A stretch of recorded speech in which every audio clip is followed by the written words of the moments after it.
Welcome to another Toomers Top Tips.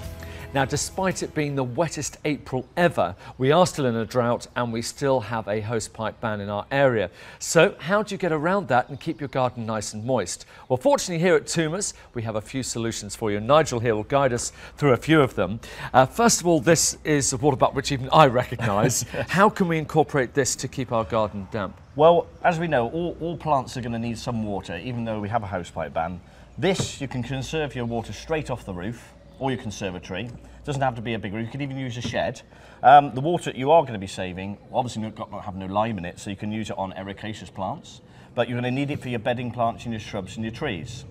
So this, I recommend you have at least one of those in your garden. Me personally at home, I've got two, so as one's running out, and they're you've got a spare one. They're quite easy to fit, aren't they? They're gosh, not, yes. Not It's only cutting the drain pipe in half, connecting a connector straight into the back there, easy. It even overflows when it finishes straight into your drain. No problem. Perfect. Excellent. Okay, so that's a good way to start keeping your water.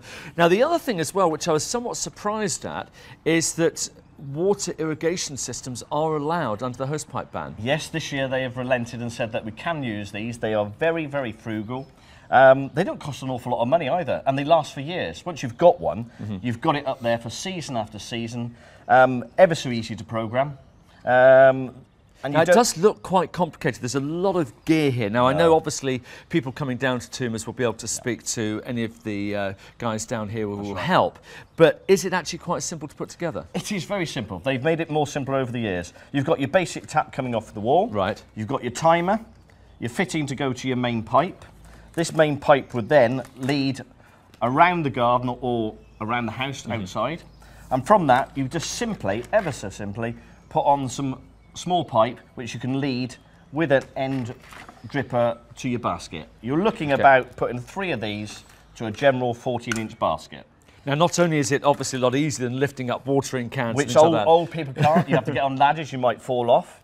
But so, you're also saying it's actually a lot more efficient, which is maybe one of the reasons why they allowed it. Very frugal, very frugal. You can set it so it just does a short burst, maybe half an hour to an hour in the morning. You can do the same again at night. And you're not getting that with a watering can or a hosepipe. It's not rushing through, losing all the nutrients. That creates algae on your paths, you might slip. So, in a way, it's doing you a fantastic favour.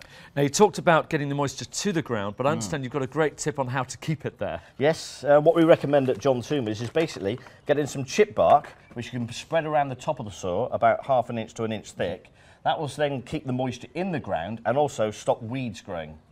We like that idea. Yes, so they germinate on light. So put this around, keep it topped up each year, and you have a lovely decorative bark around the top of the surface. And you're keeping your water in as well. And you're keeping your water in. Thank you, Nigel. That's Great tips. Really appreciate it. And as always, come down here to John Toomers and you've got all the experts on hand to help you.